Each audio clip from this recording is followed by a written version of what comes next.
Today on the Unveiled podcast, I have the privilege and pleasure of interviewing a powerhouse couple, Josette and Bar Lovemore. This episode is a deep teaching about the Lovemore's wisdom and model natural learning relationships. Josette and Bar are educators who started several holistic education schools, a holistic learning center for families and children, and many whole family immersion programs in both California and Oregon. They each are faculty at Antioch University in the Individualized Master of Arts program in the School of Education. Together, Josette and Bar co-created and developed Natural Learning Relationships, a holistic understanding of child development that supports optimal well-being in children and families. And during this episode, we do go into quite some detail about this model, and Bar and Josette walk us through really good examples of child evolution and development and how families can heal together doing some of their work. You will hear from this episode that I was fascinated by the way that these two approach child development, but also adult development and the whole family evolving together as a unit and ensuring for evolution of consciousness in our young. I really enjoyed chatting to these two and did indeed go off and dig into all of their resources, which you can find in today's show notes. But without further ado, let's begin today's episode of the Unveiled podcast with Bar and Josette Lovemore. Thank you so much to both of you for joining me today on the Unveiled podcast. I think this is a rare three-hander, which I absolutely love. And I'm really excited to dig into your work and everything that you do with so many communities. These people, listeners, are so fascinating. And I just want to dig in and talk to them all about everything. But I'm going to start with the simple. So we have two guests today, and they are going to probably take it in turns. Zoom is funny. We may talk over one another. I will do my best to try and keep everything in line. But I would love for either one of you to take the lead on this in terms of just giving us a little taster of what it is you really do and what your passion is and how you serve. I'm going to let you start, so All then right. I'll fill in what you miss. Well, the essence of our work is self-knowledge. And the understanding is that we can awaken or further or deepen self-knowledge through relationships with children and ultimately with the elders who engage children as well. So it's a different way of looking at at deeper consciousness, because it allows us to be right in the moment with the people whom we love or we're teaching or participating with, so that there's mutually beneficial relationships that truly go beyond just behavior or like and dislike, but go deeply into who we are together. The essence of that starts from an understanding of ontological epistemology, and that's a pretty simple word. Ontological means the whole of our beingness, and epistemology means how we know. And here, knowing means its ancient derivation, which comes from ken and kin, and talks about that which we're most deeply familiar with and which we know in the whole of our beingness. So that's not a theory, and it's not an imposition. And what we offer is an understanding of how children and consciousness unfolds throughout the first 23 years of life, and how participating in the unfolding consciousness rather than behavior or other more surface forms of interaction allow a really deep knowing for each person involved. So it's a mutual benefit. Like I said, it's a mutually beneficial relationships that allow profound inner wisdom to unfold. And none of these words are used lightly or casually. They're all gone into quite deeply. I don't know if we want to do that in this podcast, but the history of wisdom, how wisdom really lives in us, its naturalness. And we call it natural learning relationships because natural means that which we're born with. So we're actually looking at going beyond conditioning, but oftentimes we go through conditioning to get beyond conditioning. But it's natural, it's our innate, before some of the cultural limitations that are imposed upon us, and which don't allow the full flavor of our physical life, and I mean the deepest belongingness and rightful place. A really profound understanding, wisdom that we have there, our feeling nature, and what feeling wisdom is, and that sort of thing. and excuse me, and then of course the rest of us. And so just to jump ahead, and then I'll let you go ahead, Josette. So in the last, so we talk about fields of knowing. Mm-hmm. We don't talk about developmental stages because a field of knowing is a much more open, creative place to be with someone rather than a stage which has these limited, Right. tight functions Mm-hmm. and so on. So there's these unfolding fields of knowing. Mm. And go ahead, Josette, I can see you're ready to go. Um, yeah, so we're talking about, as Bob just said, what is the child's field of knowing at each age of their growth Mm. and their development? What are the relationship needs that we need to surround the child with in creating an environment that supports what's available at each field of knowing? Yeah. What is the communication style that really works for that age child? So often we speak to children from our perspective and want them to make agreements with us that we need, but we're not really bridging that gap of communication. So we have to know the environment needs, we have to know the relationship needs, and of course language needs of that age child. Mm. And so we also have to know, in each age of development, what's available in the child, Mm-hmm. and what, we are not, as adults, completed projects, you might say. Mm-hmm. The universe Really? is still Hey, I think working I'm on fairly us. complete. No, I'm done. I'm finished. Can I Exactly. stop now? That's the Actually, dictionary true thing. definition of an adult. It's the final life stage. Right. But oftentimes people will say in programs that we've conducted, look, I'm done. I mean, I went through my childhood and I had to toe the line, and now it's my child's turn. But in actual fact, the universe is still working on us. And the relationship with children is one of the primary places in which we're often faced with needs of a child that we did not necessarily receive. And Yes. so we are repatterning in, how is it I'm going to supply for this child things that I never had in my life? Mm-hmm. And how do I do that? And so as we create the appropriate environment for the child's field of knowing, we're bathed in that same right. We are in that same environment, and we access or re-access childhood fields of knowing Mm. from our current perspective, Mm. and grow simultaneously and Mm. re-access. Mm-hmm. There's so many things to unpack here, and I adore this distinction between fields of knowing and stages of development. My listeners will know that I train people, and I have to train the stages of development because they're common, like psychological thought processes.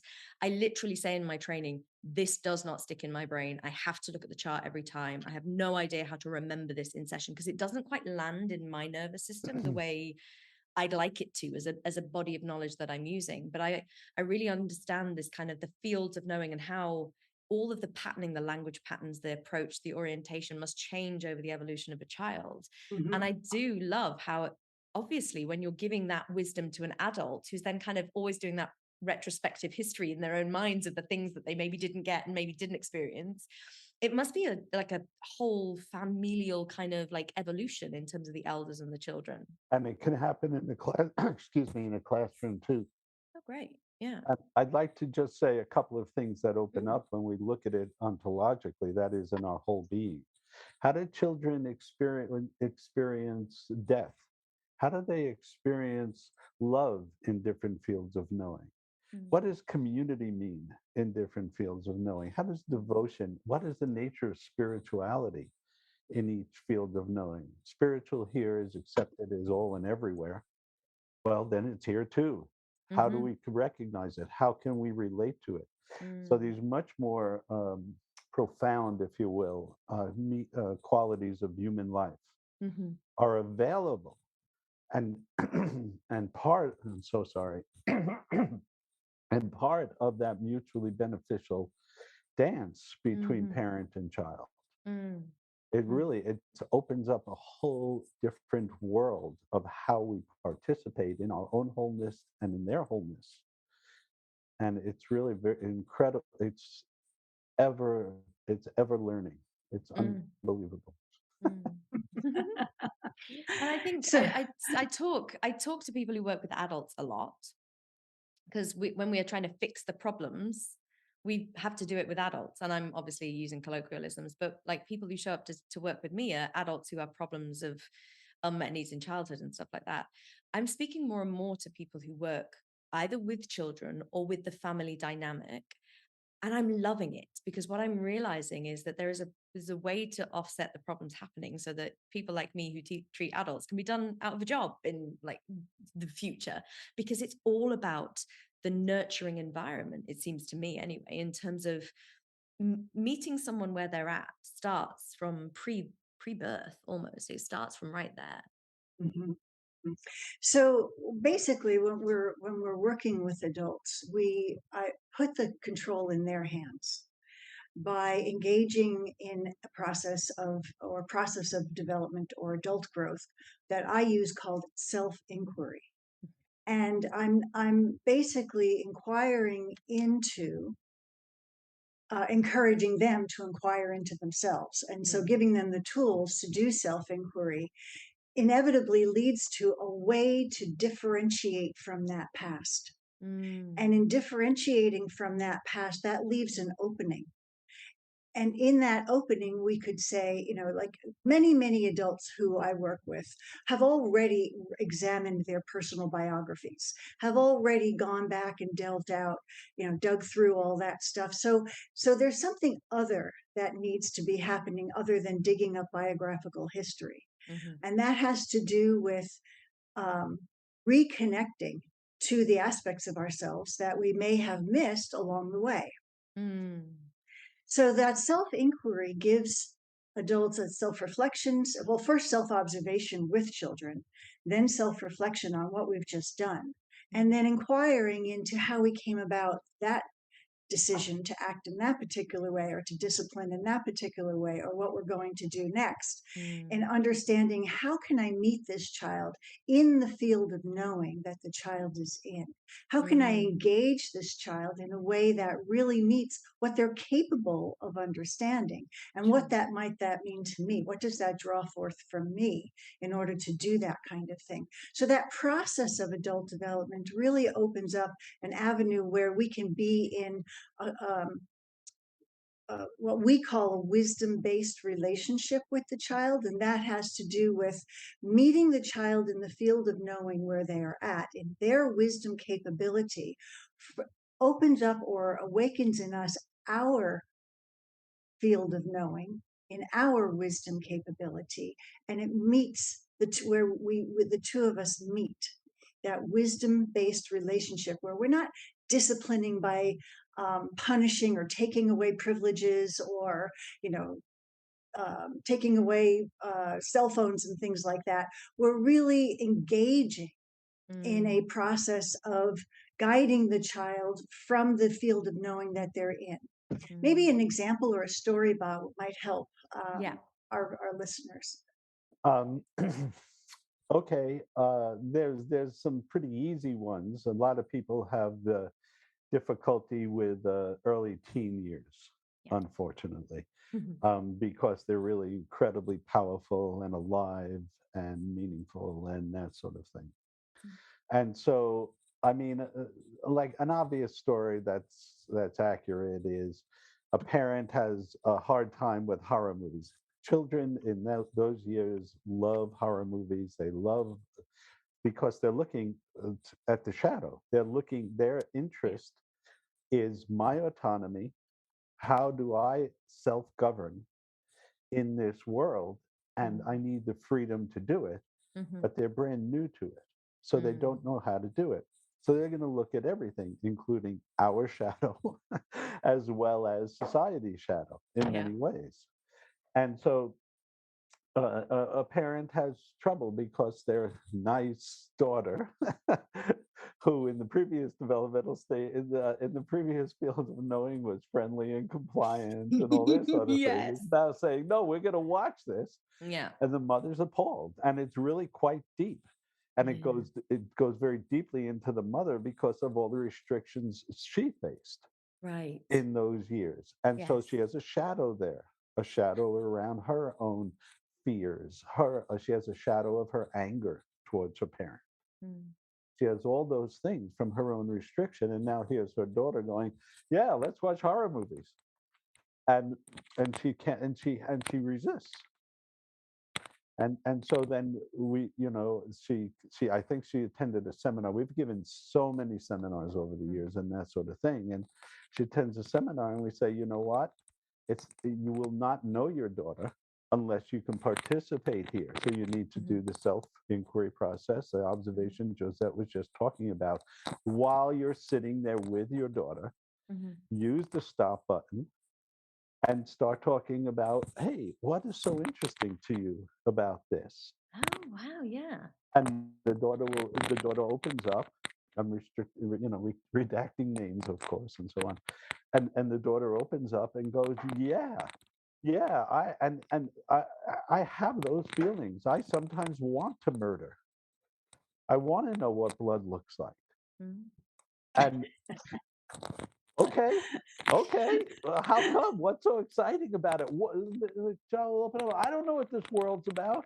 Oh, just last night we were watching something and a drop of blood came out. And our middle school granddaughter said, "Ooh, blood! I love it."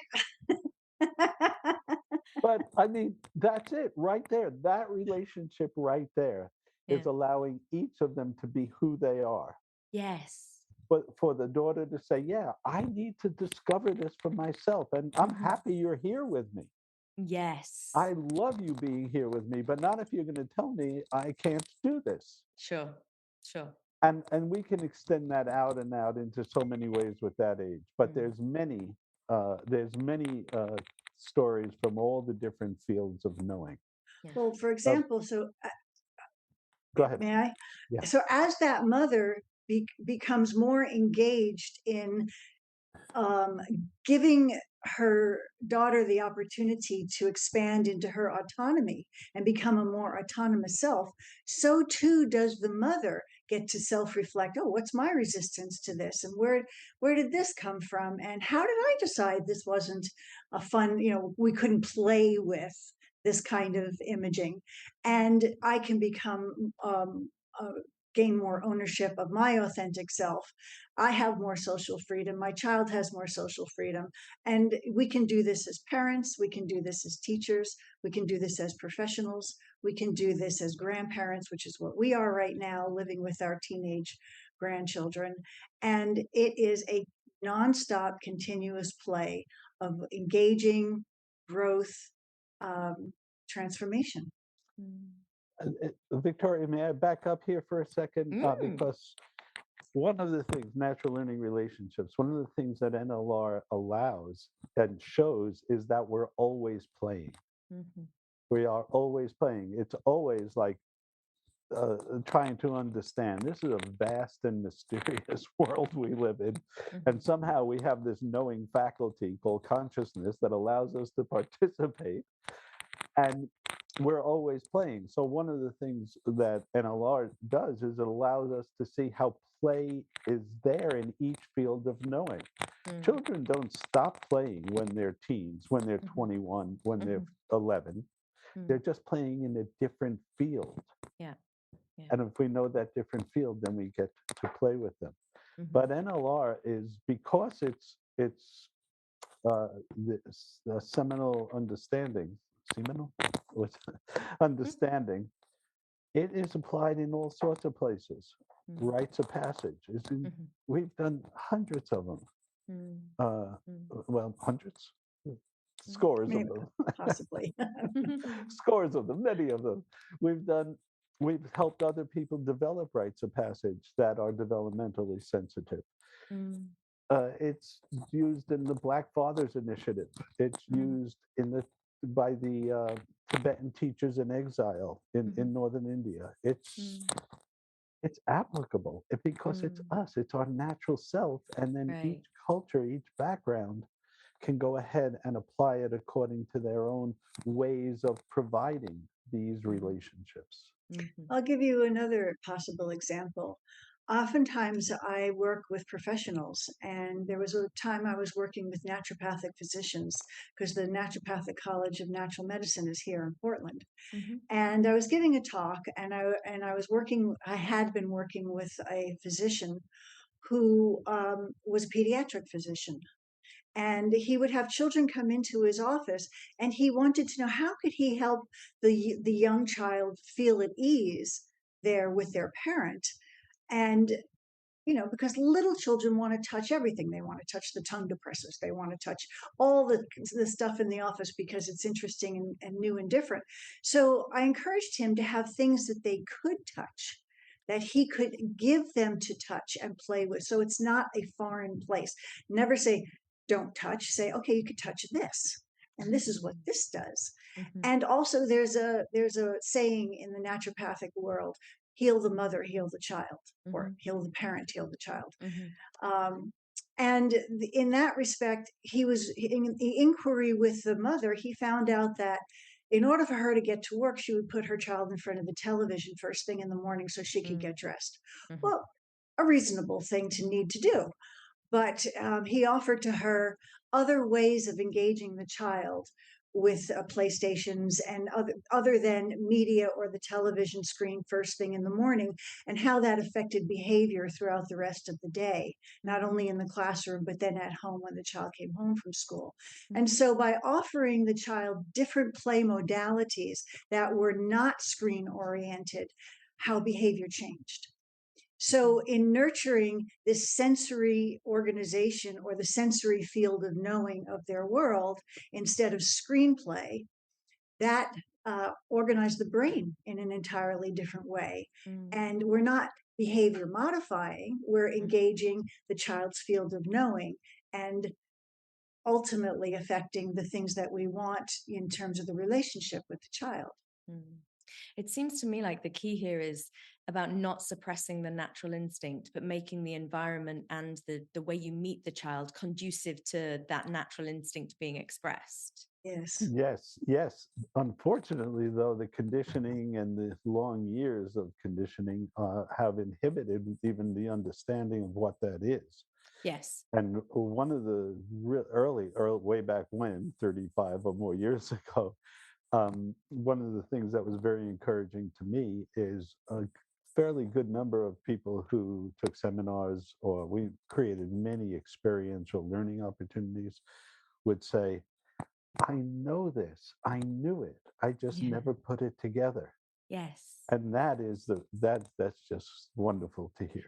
Yeah, it's the codification and the people who can codify this and then create the experiential or the formal, if you like, trainings around it that speak to the nervous system's truth that was maybe never allowed to be experienced because it was suppressed or it wasn't facilitated in our youth. It's like these things feel like resonant truths to me. And I keep coming across people in this world who are doing similar things, like codifying, giving us language, giving us ways in so we can understand. But the real wins are when that understanding falls into oh, that's what I was feeling sensation. It's like resonant Exactly. Exactly. Yes. One of the fields of knowing is the field of knowing that's in fact most neglected, much more neglected even than teens, is the field of knowing. I was just going to do the same thing. That's perfect. Yes, good job. You were on the same page. Is the years 7 to 12 or 13 or 8, right in that range. But Josette, I'm going to let you do that because I want to back up for a second here and just say, because ontology is the whole of our being, natural learning relationships draws upon social, physical and cultural anthropology, brain research, spiritual philosophies from all different areas, all forms of psychology, and just all the current understanding in terms of evolution of consciousness. All of that is in here, and it's in here in significant ways, as well as, by the way, the hard sciences, which helps us understand how we can take NLR is great if you could just do it, because the well-being is much stronger than most pathologies. But if you can't do it, or dysfunction persists, then the hard sciences, particularly the sciences of complexity, and quantum mechanics Yeah. help us understand how to use natural learning relationships in ways coherent with the developmental unfolding. So I just Interesting. wanted to say all that as background, just Yeah. so our listeners can understand Yeah. the quality and depth. Right. And that it's not, we're not approaching this from, I've got a hammer, so everything's a nail, but it's actually a whole systems kind of like, Yes. Yes. understanding, and there's many kind of roots through it, sounds like. Yes. Yes. And that's exactly the word we use as roots. Absolutely. Yeah. Awesome. So tell us about this 7 to Oh, 12, 13 age, Josette. well, let's start with the field of knowing of this Mhm. developmental moment, where the child is organizing. First of all, midbrain really comes into play strongly here. Not brainstem, not prefrontal lobes yet, but strong connections in the midbrain, which is the relationship, the centers of relationship. And so knowledge of self as trustworthy and learning how to trust our own impressions, our own feelings, our own sense in the world goes along with a willingness to cooperate. So oftentimes parents will walk into my office telling me about their child won't cooperate with X, Y, and Z, or their child won't get their homework done, or their child won't do their chores. So we have to take a few steps back into, let's review and look at how the environment might or might not be trustworthy to this age child.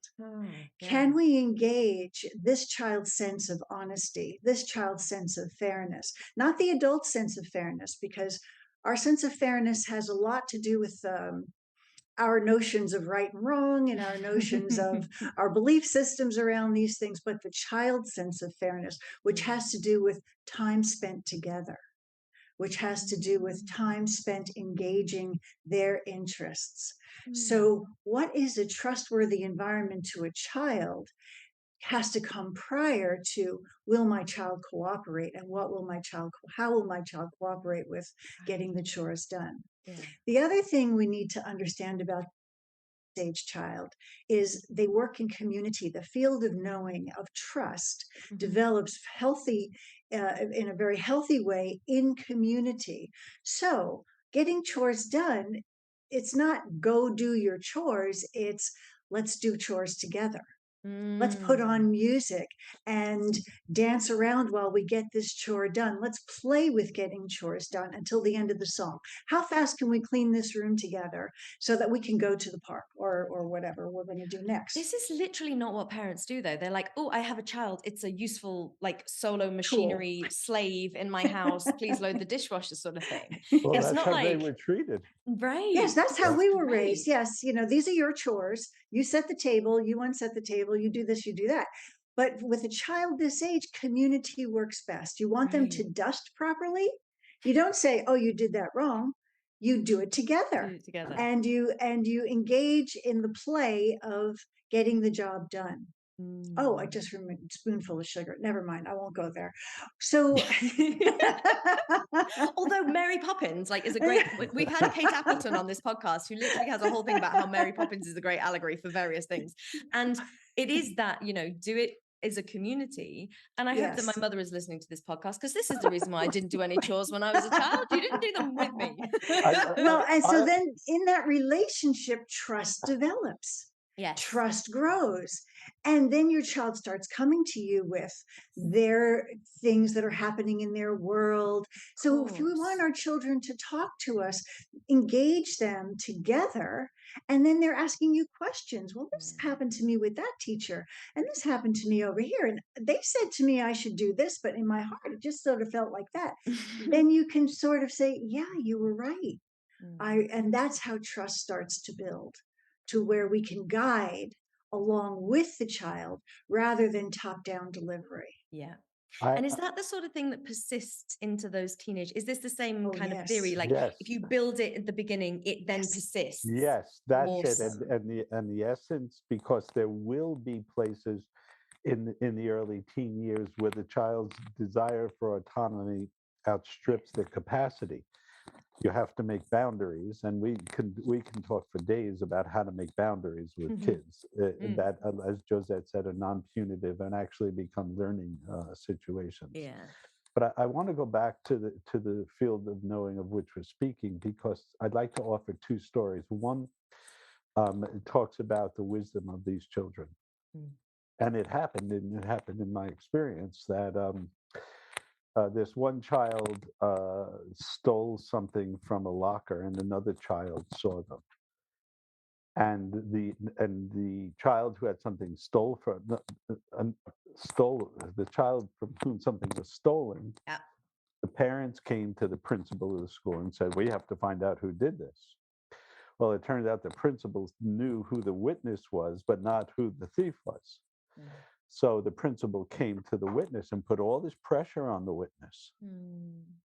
And so I happen to have a bunch of these kids in a class called Nature and Children, Children in Nature, which we would conduct in the forests.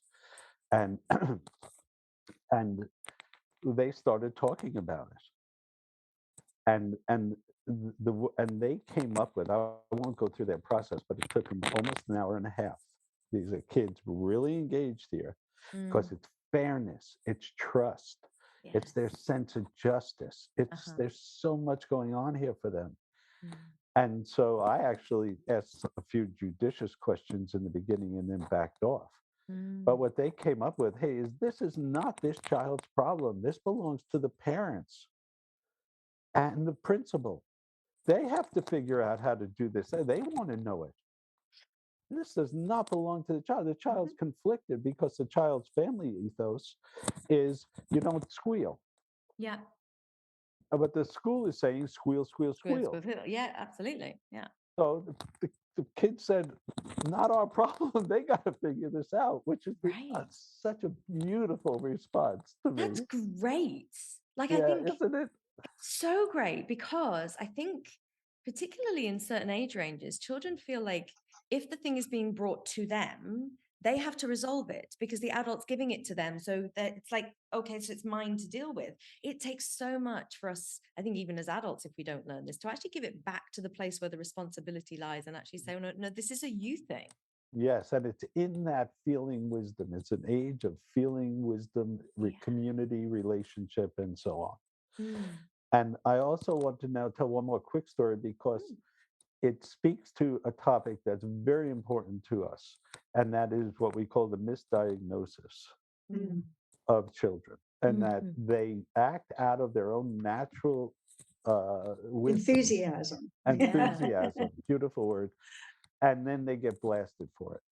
So this had to do with a small intentional community that decided to give up TV for a month. That was what they decided. And so everyone was into it. And of course, this young man, he actually was, I think he was 11 or so, and he liked his baseball team or whatever, but he was giving up watching it, and he expected everyone else to. Well, there was a gathering when somebody had a birthday, and so this kid was there, and he was wandering around, and he wandered into the basement, and there's one of the fathers, not his father, watching TV. So this is the poison. Every field of knowing can be poisoned in a lot of ways. This is the poison. So he comes back to his mom and he says, "Mom, this happened." Okay, Victoria, what do you think his mom did? Probably nothing, and like just said, don't worry about it. They're an adult. He's allowed. That's it. Can you imagine the effect on that child? Clearly something happened to me in this age because I'm really angry now on behalf of this child. I'm like trying to think, oh God, what happened? Because I'm like, I felt it as you said it, that sense of injustice. That's it. And because they're organizing towards cooperation, they yearn to cooperate, but it has to be trustworthy. Right. And that misdiagnosis, we can point out, happens throughout the first 23 years of life in one way or another relative to the field of knowing.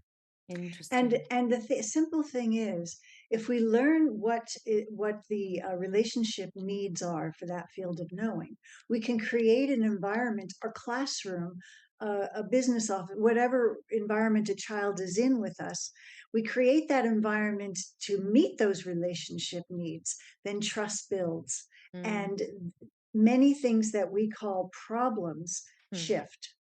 It shifts because the environment wasn't supporting health and well-being prior to that. Right. And people have started to say this a bit with like learning styles now, in terms of just literally learning the material. It's like, well, maybe the environment isn't conducive, but it's bigger than that. It's bigger than retaining information. It's actually the Yes. whole evolution of that little being. That's Yes. right. That's beautifully said. And all the cognitive psychologists who we study and respect in some ways do not go to the wholeness of it. Right. And to me, and I look at so much social injustice in the world, and this is me, and I know it's because these years that we're speaking of now, these feeling being years, have been just corrupted again and again and again. It's a culture that has put down feeling. It has put down Emotion. the nature of relationship, which is mutually beneficial toward well-being. Yeah. So I want to also broaden it out a little bit again and talk about the fact that as humans, we are evolving through childhood. Our consciousness is evolving through childhood up through the age of 23. And we have the longest childhood of all the animal species. We have the most complex brain. And we are still evolving and growing into our adult years, obviously, but childhood itself, there's still some primary things that are developing in those college years, in those years where children are going into the armed forces or into college or into building their own homes, or all the things that children are stepping out into their world from 18 to 23. And there's still, that's the age where reason truly develops. And the capacity to recognize the maturity of the individual and the formation of their identity, the formation of values. Now, we know that every age child is capable of valuing certain things in relationship to their field of knowing. We can't ask a child to value things they're not capable outside of their field of knowing yet. Right. But in the reasonable years, 18 to 23, children or individuals are starting to really mature and develop a sense of substantive values that will last through time now, not just teenage crushes, not just idealistic projections onto the world, but things that are much more substantive, like beauty, truth, love, and organize a committed relationship that might last through time, not just high school crushes that will go however they go. So if we're engaging adults who are engaging reasonable development in or the field of knowing of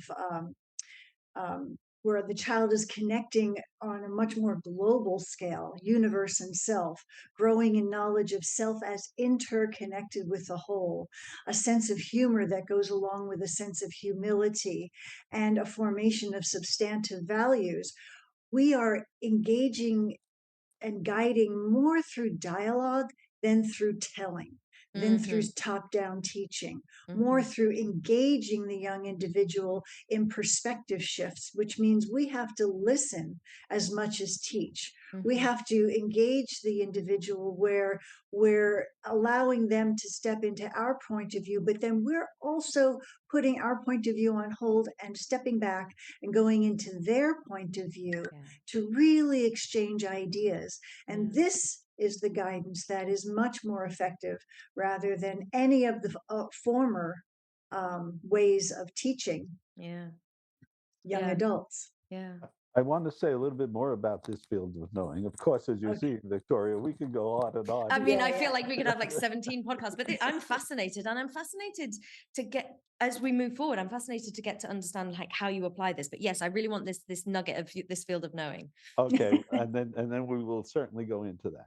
So in the reasonable field of knowing, which is 17, 18 to 23. And by the way, I need to say right now, one of the other unique contributions of natural learning relationships is that we are able to detail the dynamics of transitions.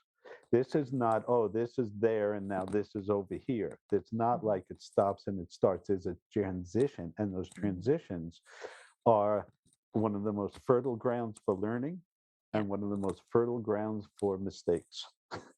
because you're not this and not that. It's liminal in many ways, and you have to really know how to flow with the child in transitions. It's very important. But just to speak about this, I only want to say is that the quality of understanding time has expanded greatly.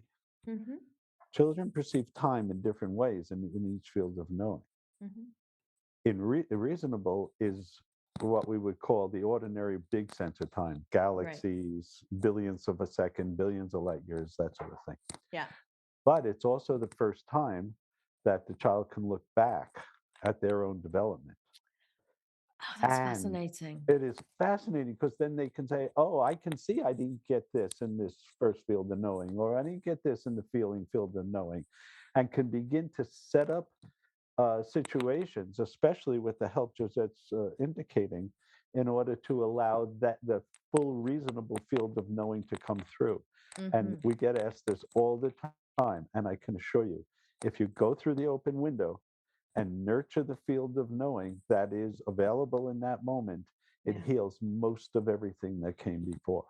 So it's like nature gives us this one last shot to really enter adulthood whole. Or during childhood. Yeah, during childhood. Whole and wise. And and what we do during that period is send people to university and tell them to get really, really drunk and do nothing. That's insane. And there's just one last bit about this, and then we could answer the question about some of the practicalities, and that is that an activity is only reasonable if it satisfies rightful place. It can't destroy a sense of place in oneself or one's environment, right? Which is the wisdom of the first developmental field of knowing. It has to be trustworthy. It can't undermine trust. Yeah. And it has to allow a full expression of autonomy in interconnectedness. That's a reasonable activity. Anything that doesn't do that is not reasonable, because you've destroyed your environment or your sense of place, you've destroyed relationship, or you've sacrificed your own natural creative sense of self. Sure. Can't happen. So as we as adults engage with reasonable individuals, what we want to do is reorganize our own substantive values, our values that last through time. That kind of dialogue that's required to engage a reasonable individual will inevitably lead to rediscovery of our own self-knowledge and a reorganization of our meaning making. How do we make meaning out of life? How do we make meaning out of our world? And as we do that, the wisdom capacity that becomes available to us as adults is open awareness, more presence, more insight, gratitude.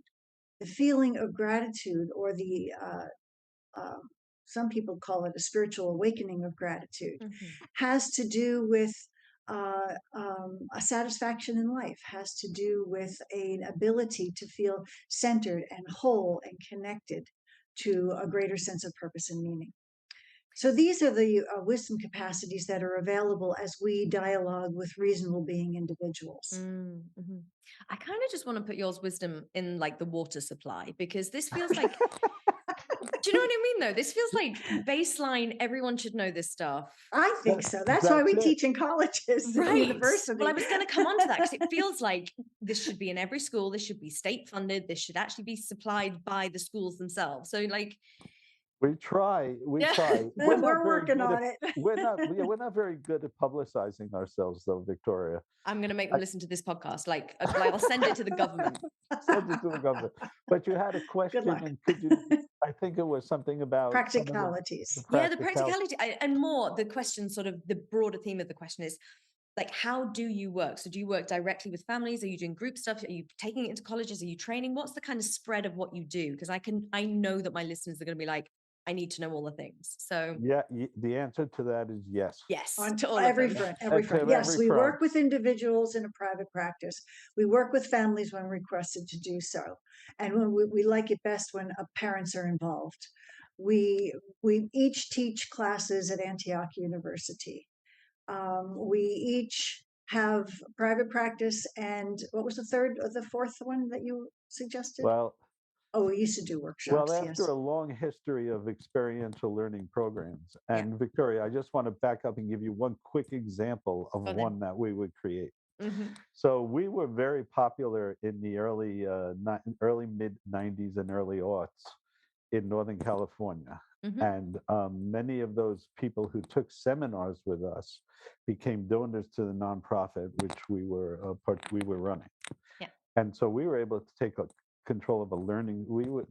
We developed a 122-acre learning center. We dedicated most of it to green space and used ecological practices to develop the other facilities. Mm-hmm. At any rate, we were able to run a program we call Family Camp. Mm-hmm. Now, Family Camp was about 10 or 12 families who would come for a 7-day immersion. And in the mornings, we would work. We had staff of about 10 or 11 with us, and they would take care of the kids in the morning using cooperative games and activities while we helped the parents understand natural learning relationships. And then in the afternoon, we go out and do these very kind of intense initiatives, culminating in a big ropes course that we had on the land, exploring family dynamics. And we did that for 7 days. Wow. And it was work for us, 18 hours a day, 105 degree Sierra heat. Oh my goodness. But no, Victoria, families transformed in this process. I it can was imagine so that must be the rewarding. It payoff was Yeah. at the end. Yeah. You're just like unbelievable. watching. Yeah. And teens, when you meet their ideals, they love you. And we had volunteer teens taking out the garbage in 105-degree weather. And we had a list of them, a waiting list of teens who wanted to But be. more than that, they were working with 2-year-olds in the body being tent. Body Yeah. beings are the age of preschool and early childhood. Mhm. So would be up through 6 years of age would be body being age range. Mhm. The Some of teens us work, think 7 or 8, but we won't. okay, 7 or 8. Okay. The teens work really well with that age Yeah. age group. Teens Yeah. and young children match up well together.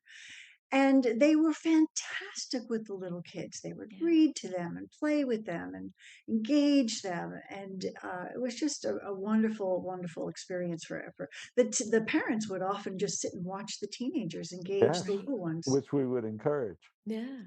Oh, I well, I think mean, we've so often like dismissed teenagers as in, well, they're just the wild ones. We're going to put them over there because we can't trust them to do anything, which Oh, I think is so interesting when this is the dynamic that we're playing with. Like, so we can't trust them. We can't like, right. and then there's this whole kind of like they're good for nothing almost. They're never going to get on with the younger kids. They're not going to help. They're not going to is this kind of Oh, Well, narrative. this is an essential chauvinism throughout all of childhood. Right. It's top down, and Yes. it's everywhere in developmental psychology. And Yes. it sucks. Yes. Point blank, it sucks. It's everything. It's always top down. It's always should. It's always ought. And Yeah. all of that from the top down people are avoiding their own childhood confusions. That And occurred all to of me it earlier in terms are of thinking of searching like, for order rather than Yeah. relationship. One of the Yeah. things that teenagers are Terrible. fantastic at is social change. Mhm. They are the change makers. They are the deconstructionists. They deconstruct That's society it. Right. and point out what's not What's working. not working? Yes. That's And it. and if we engage with teenagers in a positive way rather than a negative way, they will offer all kinds of very interesting ways to engage change. Mm-hmm. They're Yeah. amazing. Yeah. Well, and it just goes to show, and I think with everything, so from my kind of clinical world, whether I'm looking at my functional medicine stuff or my coaching stuff, it's like it's the conditions around which we surround ourselves with that actually influence the vehicle the most, influence the being the most. And there's lots of outside in kind of additions, like add this thing, like increase this amount but sometimes it's just actually build the surroundings which match the internal and this system so that they're having a meeting rather than a mismatch. Mm-hmm. Yes, and we are part of that environment. And Josette and I talk a lot about nonverbal communication and who we are silently. Yes. I was just dealing with this with a parent the other day. I said, "Do you think your child didn't know you were angry?" Right. Yes. And he says, "Well, I was controlling it." I said, "What? You were Yeah. controlling it? This 13-year-old kid is so tuned into you." Yeah. Our daughter used to say to me, "Hey, Bob, why are you angry today?" I said, "What are you talking about?" She said, "I saw the way you closed the door." Mm-hmm. And she was right. Mm-hmm. Mm. And So it's that, really, yeah. I was just going to say, it's that being in contact with our own feelings, our own sensations. Yeah, we're But I part think of that environment you're speaking of. yeah, Well, Excuse we me. get so used to the idea that the little kids don't know. So we get so used to the idea that we can hide it from them because they're little and they can't really understand. But now we know through many adult therapies that if we delve into the subconscious, we can read the entire environment. And even though we had no way of defining or explaining what was happening in those early childhood years, we knew exactly what was going on. yes, It's and yeah, our it feeling wisdom, our sensory wisdom. yes, and it That's impressed where it upon lives. it lives in us until we release it, of course. And so children are picking up those sensations from us, they're picking up those feelings from us, and when they do have a way of understanding it cognitively, there's a knowing, oh, that's what was going on when I was a mm-hmm. little kid. And so we think we're hiding from kids, but we're hiding nothing at all. So far better to be honest in relationship, developmentally appropriate ways. Yeah, How can I say this to the child? Yeah, I am kind of upset right now, but it's not your fault. Or I right, am, mom and dad are arguing right now, but it's not about you. There's yeah, nothing you need to do. So yeah, that we can say it in a way that takes the onus off of the child, doesn't yeah, make the child the blame, yeah. and yet at the same time there's an honesty that in the environment that says, you're worth the truth. Yes. Yeah. That age appropriate honesty, that kind of sense of you don't need to gush everything and tell them exactly what's up because that's Yes. like enmeshment. But there is this kind of sense where there is a need to be clear about the energy that's present in the room in a Yes. way that a child can somehow understand. I imagine for even younger children, it's not even explaining it at all. It's just making sure that you hold the child, even if you're having an argument with your partner over here. It's like that, so the child energetically knows there's a difference. Hmm. Yes. So, and we're not now, I mean, we're not now doing the family camps, the family Yeah. weekends, this, We're we, teaching other people how to do we're This trying was to teach this other was that was people going to be how my to, question. I was like, we need to yeah. clone you guys. So Well, we are trying to do that now. I mean, we've been at it a lot of years, and Mm, also, Josette said we live with our grandkids mm. because our daughter died out of cancer and Oh my that goodness, sort of I'm so thing. sorry. So we're plenty we're plenty busy. But I want to say I miss the seminar world. I Mm, loved it. I thought it was really fun. You had people mhm, straight up. You could make it honest. You had plenty of time to goof around. mhm. I mean, it really. I miss that. That was really kind of fun. We try to recreate it. We do Zoom classes for groups of people, Mhm. not only in the graduate school but in other venues also. And we do try to recreate it. Every course that we do has to live with embodiment. We don't, even on Zoom, even wherever, Practical applications. We're that very big on practical Yeah. and applications. and it has to be embodied. And we have all these different exercises that we've developed over the years and that sort of thing. Mm, So we do have we do have a good reputation of being able to do that. It's not the same as in person, no. but it's towards that. It really is. It's And interesting because it's an interesting circle to square in this world where we're talking about nervous system coherence and the stuff that's like here, and we're trying to teach it through these little computer boxy things. And some things carry over. Yes. I'm in constant conversation both with my team here, but also with colleagues that I'm in the somatic world thinking, well, how can we translate this?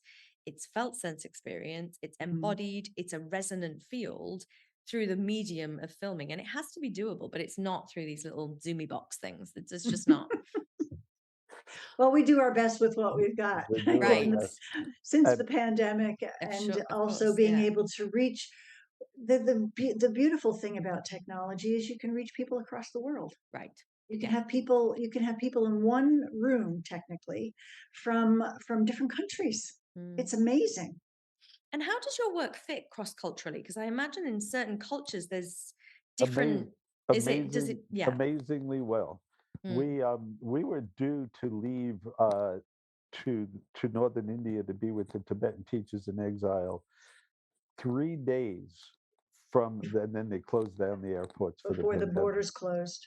3 days. Yeah, so Well, we I'm ended kind up of doing. glad we didn't get caught there. Yeah, but I know. Oh, yes. But we ended up doing it on Zoom, is what ended up happening. And it would, they're sweet people, and I'm still in contact with several of them. But it actually came over very, very well.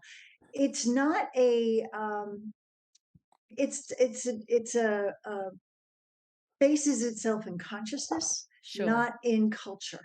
Yes. So it goes across many cultures because Yeah. we're talking about the evolution of consciousness Yes. through childhood. So we're not talking about, cultural customs are not negated in Yeah. this Right. approach. And in Yeah. fact, in many ways, NLR is half of an understanding. Here's the unfolding of consciousness. And one of the things we didn't get into yet, and I don't know if we have time to, is we could talk about how to nurture or what psycho-emotional diet is appropriate at different fields of knowing. Oh, wow. But Yeah. but it's the same as any other comment about diet. You can get protein in 1,000 ways, but you got to Yes. get protein. Yes. So that's the kind of conversation it is about nurturing, and that's why it's half of an understanding. Yes. Here's the dietary needs, beans, whatever, however you do it, have a party. And there's no conflict in that way, and that's why it's been very cross-culturally usable. That Very- makes a All the lot of different, sense. Yeah. just even the topic of love. I mean, there's many, many, many different cultural ways of transmitting and expressing and receiving love, but there's no one way. Right. But it's necessary. It's kind of like the prerequisite, and then it then becomes culturally translated, I'm imagining. Yes. That's right. So a sense of belonging, a sense of trust, a development of an identity, these are cross-cultural. Sure. Yeah, absolutely. My listeners are not going to forgive me if I don't dig into this psycho-emotional diet thing, by the way. So you've dropped the seed, and you need to now deliver some of the kind of thought processes behind it, because that was like a nugget of well, let me run through some things quickly, and Josette, you can embellish. How's that? Is that all right with you, Sounds Josette? all right. Sounds all right. Okay. So, first of all, we need to back up a little. Every field of knowing has an organizing principle. That is a central principle through which, both internally and externally, well-being is always attempting to be satisfied. This understanding of organizing principles not unique to us. It's in many spiritual and philosophical places, and psychological, and psychological, and it's very accurate. So each field of knowing has a particular organizing principle. So the first field of, and we append the suffix being to each field of knowing in the way we talk about it, because being, we're always talking about a whole person. Feeling being person is whole as feeling being. They're not going to jump over to some other, but it's whole and it's sufficient for their own well-being. So in the first developmental stage, we talk about body being because it's a sensory-based stage, and Josette talked about communication modalities. It's a sensorial communication. Words are toys. They're playthings. One of the confusions people have is they're trying to hold a 4-year-old to his or her word. That's not going to happen. And I told you so. Well, anyway, I won't go into that realm. You agreed. We say, if you do this, then we'll do that.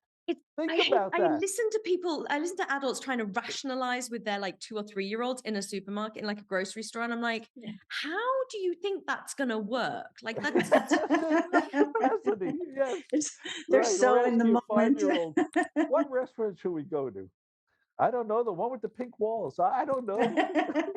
Yes. So, The one with the at any rate, PlayStation. Yeah. so the broad comment about what we call the nourishments are loving touch, and we touch with everything. Not we touch here, but we with here, and we touch with everything. Everything. Like Yeah. Right. with your tone of voice, with your Yes. attitude, With the you know, all that. environment of which you were speaking earlier, Victoria. Yeah. Yeah. Everything touches. Yes. And so that has to create loving touch, a sense of warmth. You're welcome here.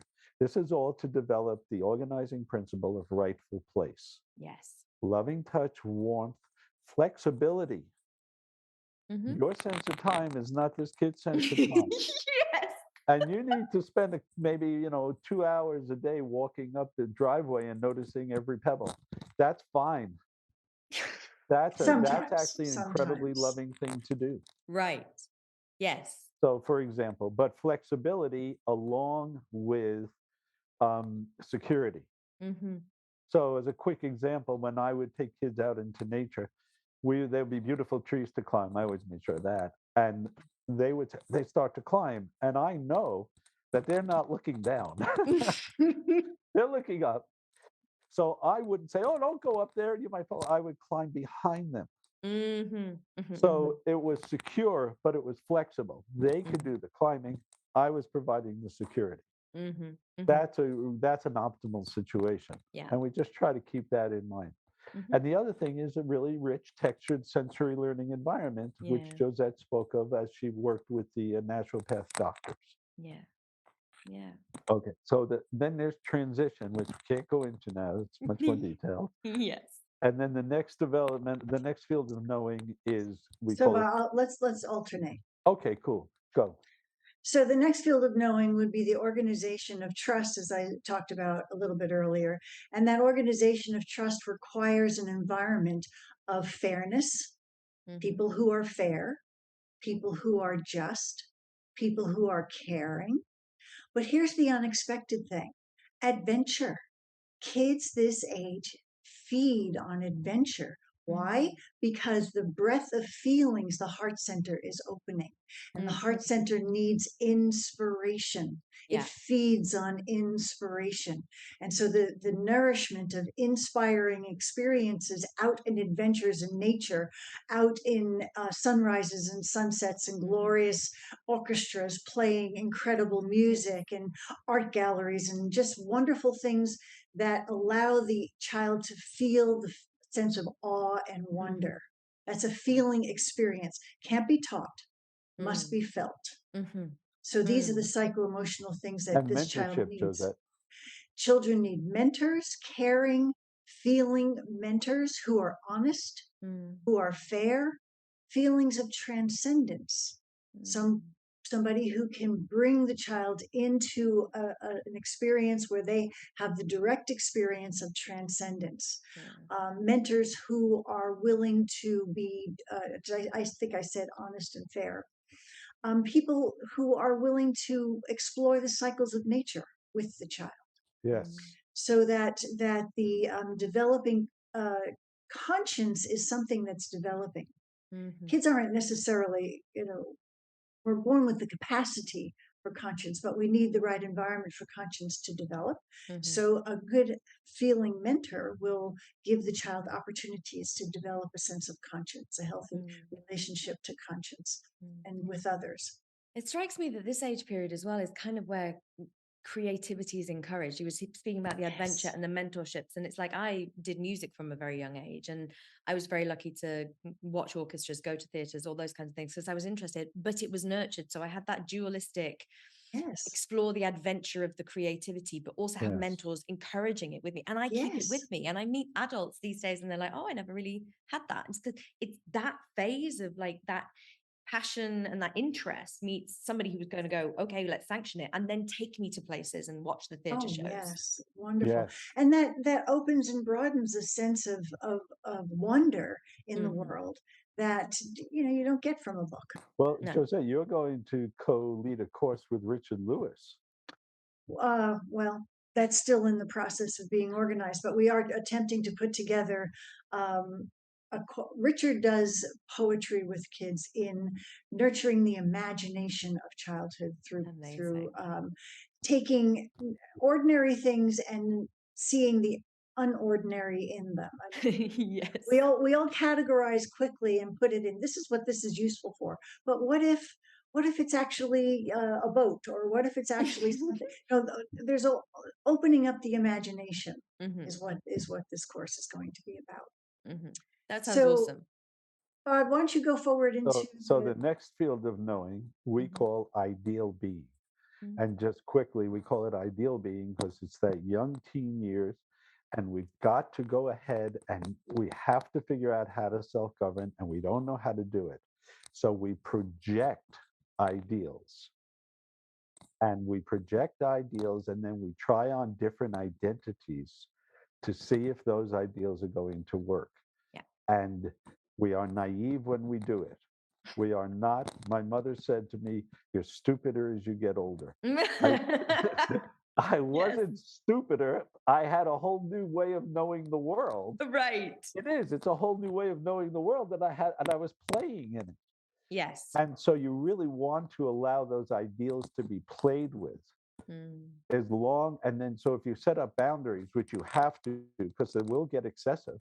Yeah. You want to make sure that a boundary, Victoria, only says we don't go outside this place. Yeah. A path says this is the way to go. But a boundary says, oh, so you want to be careful. So our boundary is no self-harm to self and others. Yeah. Anything else can happen in this exploration of ideas. Oh, you have these friends? Oh, I want to meet them. Not, who are these friends? Yeah, who are they? They don't seem to be good people. Right. Yeah. They have, I don't know, ring in the nose. Yeah. That kind of thing. So the respect of peers is very important here. The opportunity to express ideals. I've got to be able to come forward. One of my earliest experiences, I was working with a family, and the dad was a very wonderful liberal Methodist minister. And he invited me to dinner. And I like to do that, especially in those days, because you get to feel the whole family. Sure. And he was, and the conversation turned to the Last Supper.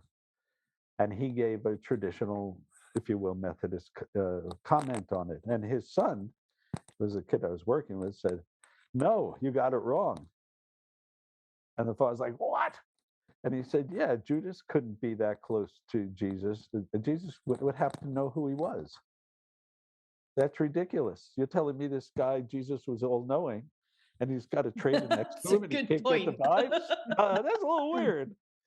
But the dad kind of held on. No, that's not the way it is. Anyway, it was friendly enough, and I waited till later to help correct the situation. But that was an opportunity for that child to express their ideals outside the confines of the family's belief systems. And that's what has to be allowed, because there was no harm. Yes. That kind of thing. So opportunity to express ideals, a personal space, not totally exclusive. And we go through this with in our home here with Celeste, because Celeste has a unique idea of what their room needs to be.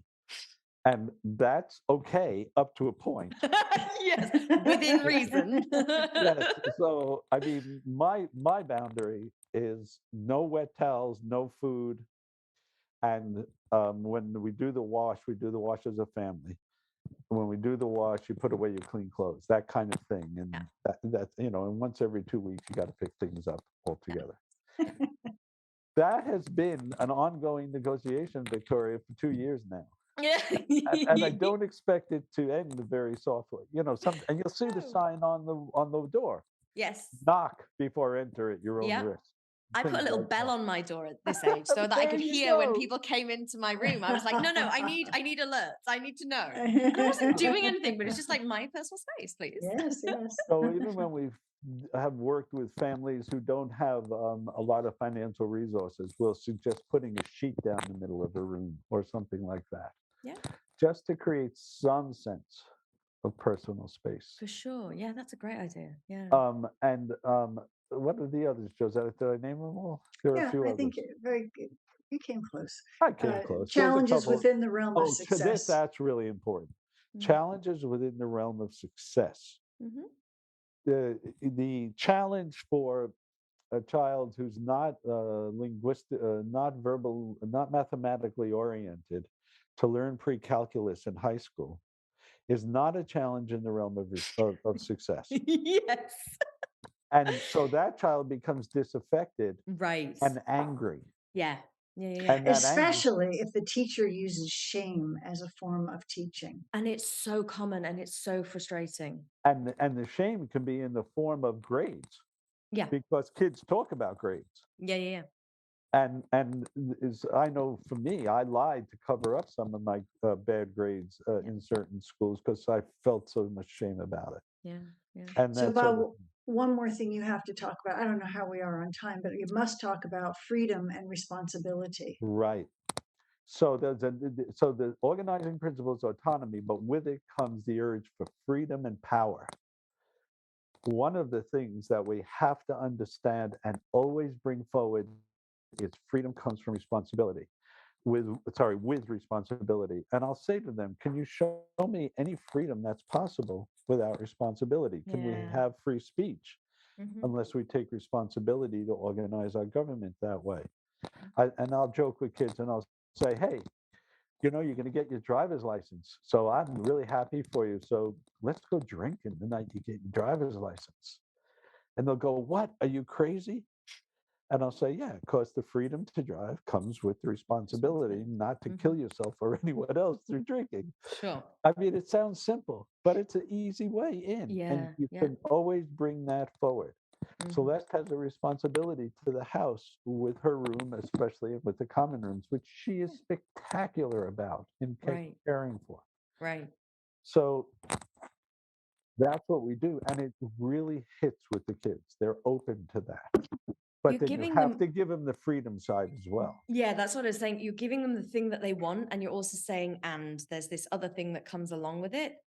But if you want that bit, great, have both. And then you are your own little individuating human by this point. You're kind of getting to that Yes. point where you're trying to push against being the total dependent and creating that some of that independence, but within safe, but honoring sort of energy, Yes. sounds like. And there's so much to say here because we know that the prefrontal lobes are coming into play and Yeah. developing a sense of judgment and developing a sense of discrimination, the ability to discern. These things are developing, but you know, when things are developing, there's hiccups along the way. So Yes.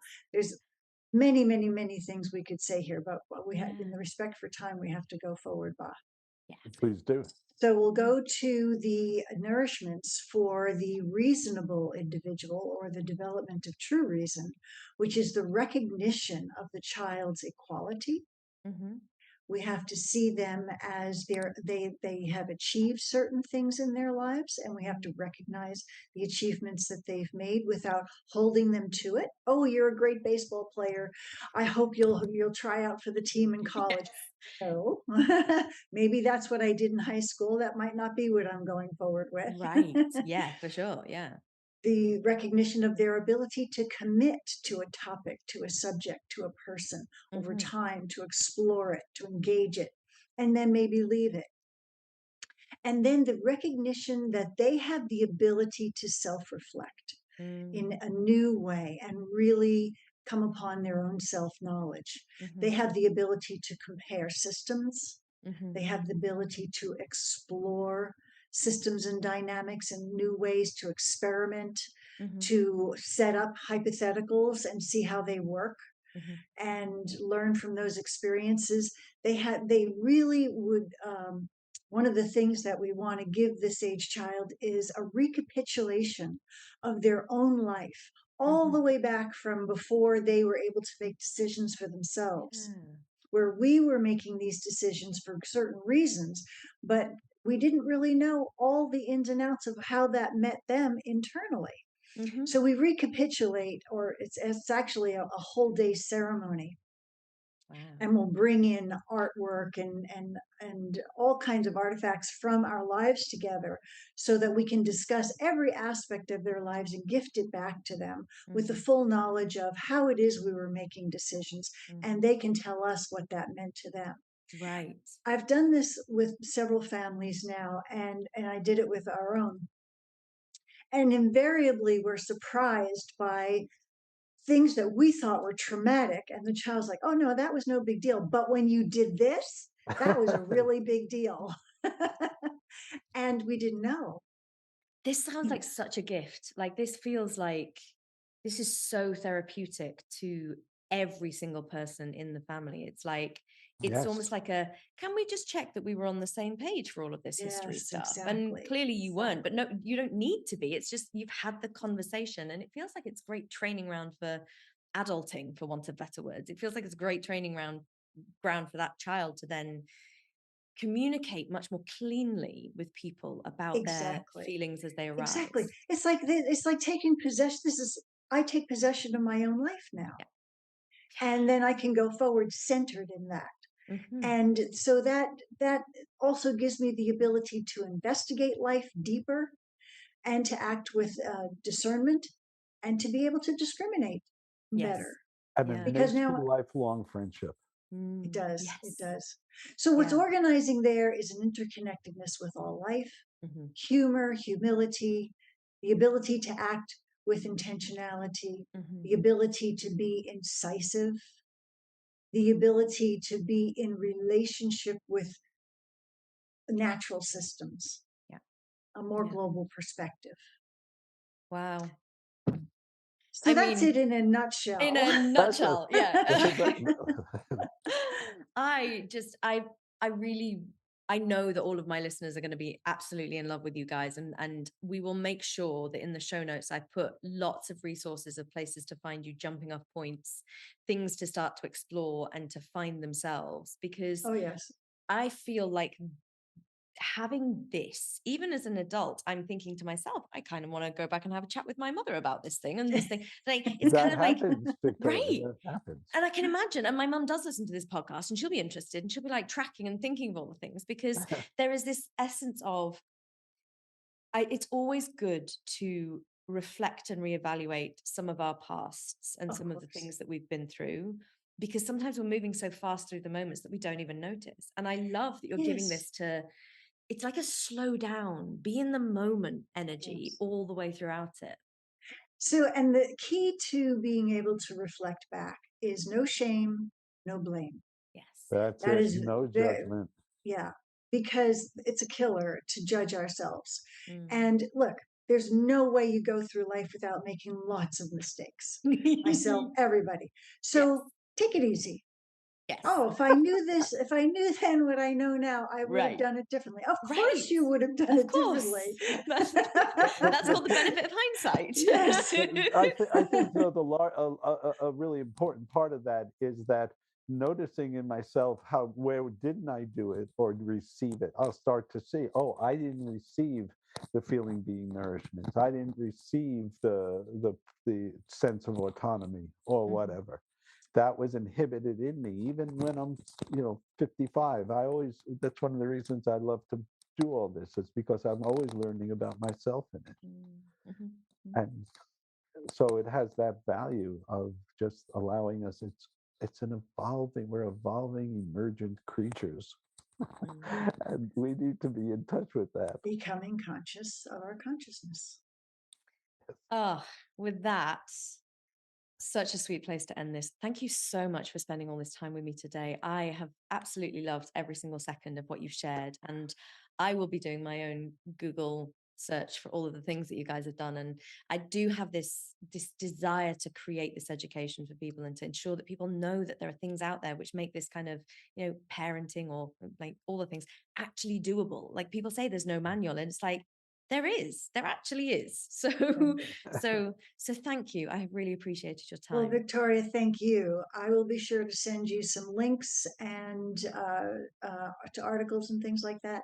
But you make it so easy in the interview. Thank you so much. Yes, I really enjoyed getting to know you too, Victoria. Thank you for that. It's a pleasure. Thank you so much to both of you. Wasn't that amazing? I am speechless at the amount of detail and insights I had just in sharing this conversation with Bar and Josette. Please do check out the show notes. Go and find all of their work, purchase their books, read their articles. We have done our best to give you as much detail as possible in today's show notes on YouTube or in any of your podcast apps. And thank you very much for listening once again. If you know of anyone who would find this valuable, please do share it with them, send it to a friend, and encourage everyone to become aware a bit more of how we are nurturing our young. And with that, all that's left to be said is that I will speak to you next time here on the Unveil podcast.